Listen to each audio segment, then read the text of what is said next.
Shalom. Sekarang kita bertemu di dalam Thanks God is Monday. Kiranya renungan ini bisa membawa berkat dan kasih sayang penyertaan Tuhan di dalam hidup kita. Amin. Sekarang kita akan membahas mengenai tetap berbuah di masa sulit. Situasi dan kondisi di saat masa pandemi COVID-19 adalah masa yang sulit bagi kehidupan manusia. Masa sulit untuk berusaha dan bekerja karena banyak perusahaan yang tutup dan banyak pekerja yang diberhentikan. Masa sulit untuk memperoleh penghasilan guna penunjang hidup. Bagaimana masa sulit ini bagi kita orang percaya akan membuat kita tawar hati, lemah iman, lalu putus asa, dan kehilangan gairah untuk hidup. Apa yang harus kita lakukan pada saat masa sulit ini? Di dalam kitab Perjanjian Lama, ada kitab Habakuk yang menceritakan masa sulit yang dihadapi manusia saat itu. Kitab Habakuk adalah kitab yang mencatat tentang ketidakadilan, bahkan penuh dengan kekerasan manusia, sehingga Tuhan Allah murka kepada zaman itu. Mungkinkah masa pandemi COVID-19 juga merupakan murka Tuhan kepada manusia di zaman ini? Sebaiknya kita tidak perlu mengingat hal tersebut, tetapi mari kita belajar dari doa Nabi Habakuk. Habakuk berdoa agar umatnya tetap berbuah di masa sulit, meskipun di tengah-tengah kekeringan dan ketika pohon-pohon tidak menghasilkan buah. Kita akan baca di dalam kitab Habakuk pasal 3 ayat 1, ayat 2, lalu kita baca ayat 17, 18, dan 19. Ayat 1, doa Nabi Habakuk menurut nada ratapan. Tuhan, telah kudengar kabar tentang Engkau dan pekerjaan-Mu, ya Tuhan, kutakuti. Hidupkanlah itu di dalam lintasan tahun, nyatakanlah itu dalam lintasan tahun. Dalam murka, ingatlah akan kasih sayang. Ayat 17, sekalipun pohon ara tidak berbunga, pohon anggur tidak berbuah, hasil pohon zaitun mengecewakan, sekalipun ladang-ladang tidak menghasilkan bahan makanan, kambing domba terhalau dari kurungan, dan tidak ada lembu sapi dalam kandang. Ayat 18, namun aku akan bersorak-sorak di dalam Tuhan, beria-ria di dalam Allah yang menyelamatkan aku. Allah Tuhanku, itulah kekuatanku.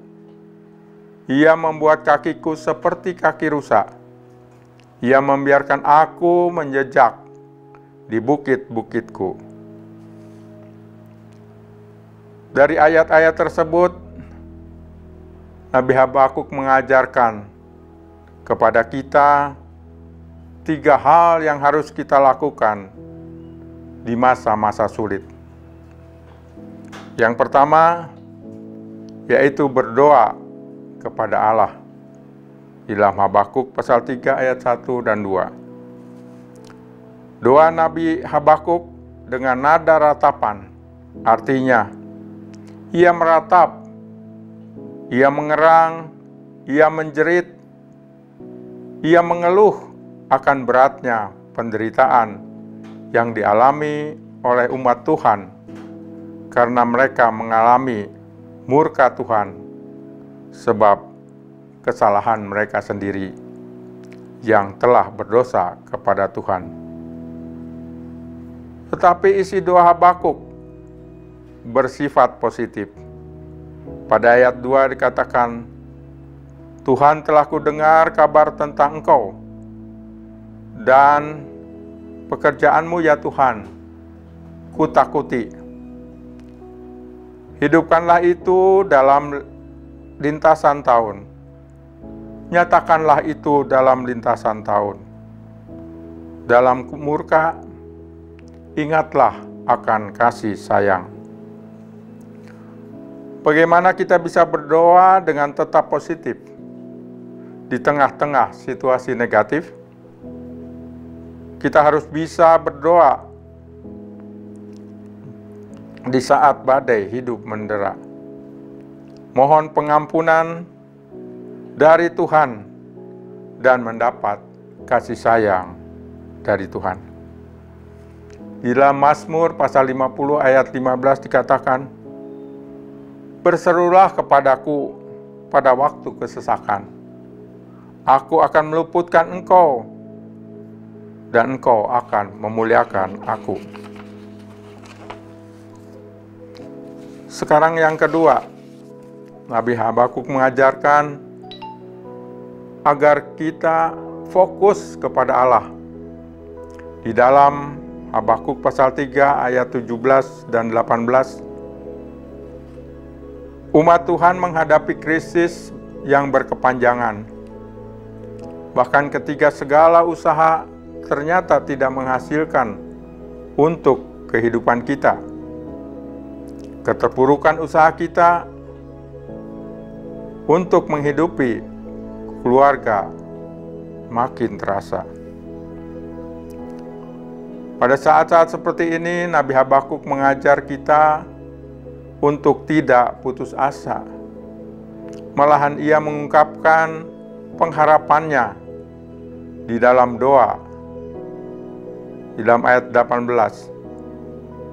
Namun, aku akan bersorak-sorak di dalam Tuhan, beria-ria di dalam Allah yang menyelamatkan aku. Saudara-saudara, apa yang seharusnya kita lakukan ketika kita menghadapi krisis yang terjadi di negara kita, Indonesia ini? Kita tidak usah putus asa, kecewa, dan hilang harapan. Kita harus berdoa dan memuji Tuhan. Di dalam Markus pasal 12 ayat 30 dikatakan, kasihilah Tuhan Allahmu dengan segenap hatimu, dan dengan segenap jiwamu, dan dengan segenap akal budimu, dan dengan segenap kekuatanmu. Sekarang hal yang ketiga, mengandalkan Allah.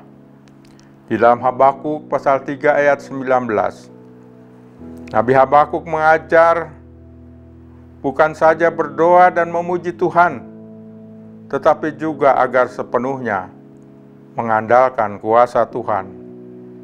Bahkan ia mengakui bahwa Allah Tuhan itu kekuatanku. Ia membuat kakiku seperti kaki rusa.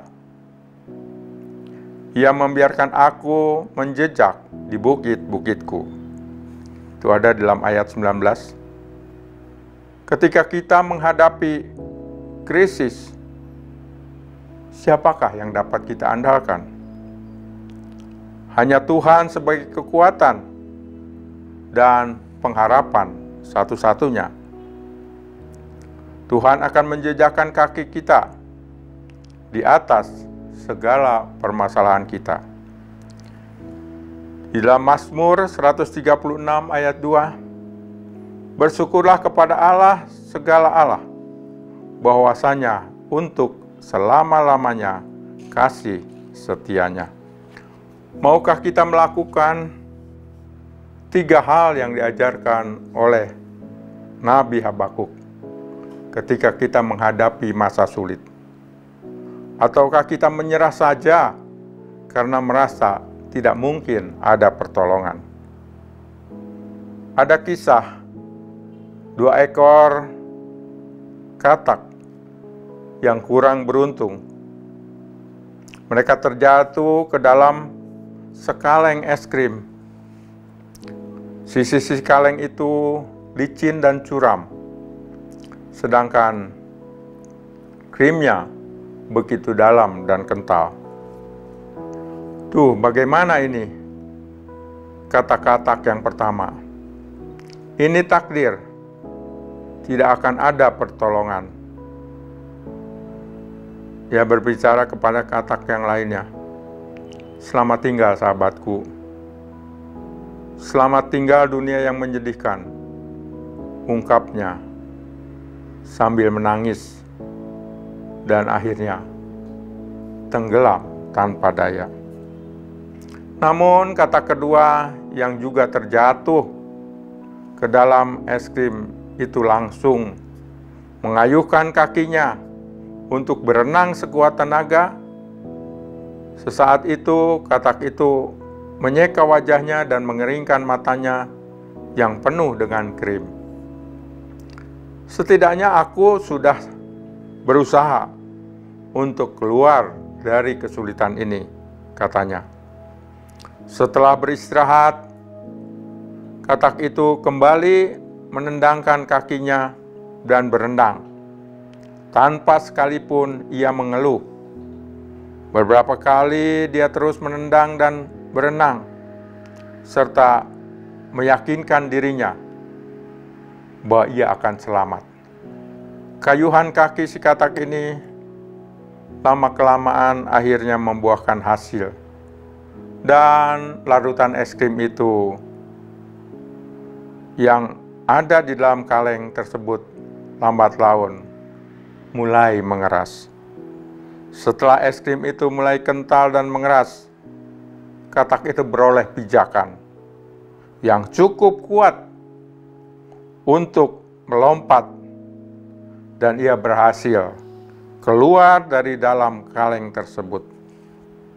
Bagaimana dengan kita? Apakah kita masih memiliki daya juang seperti katak yang kedua tadi?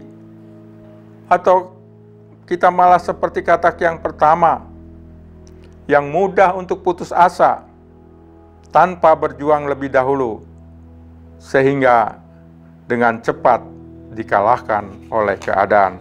Ketika kita sibuk berkeluh kesah, keadaan kelihatannya akan semakin memburuk. Tetapi ketika kita mempercayakan kehidupan kepada Tuhan, kesempatan selalu terbuka di depan kita, dan Tuhan memberikan hikmat dan akal budi untuk menjalani kehidupan kita. Semangat berjuang kemudian timbul ketika mengetahui bahwa perjuangan di dalam Tuhan tidak akan pernah sia-sia.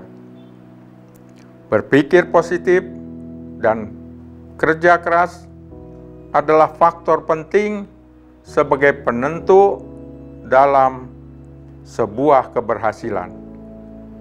Sebab kemalasan dan kelambanan hanya akan membawa kita kepada kegagalan.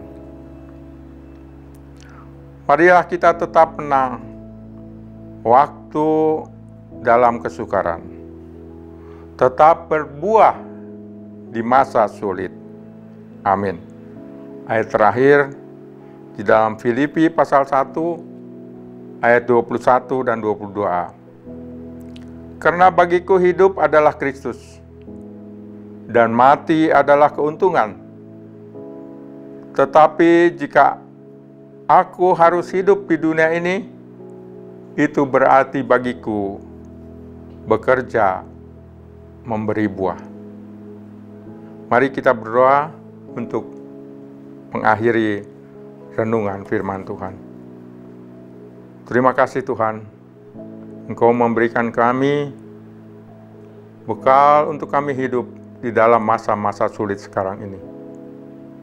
Kami percaya bahwa kami harus berdoa kepadamu dengan sepenuh hati kami.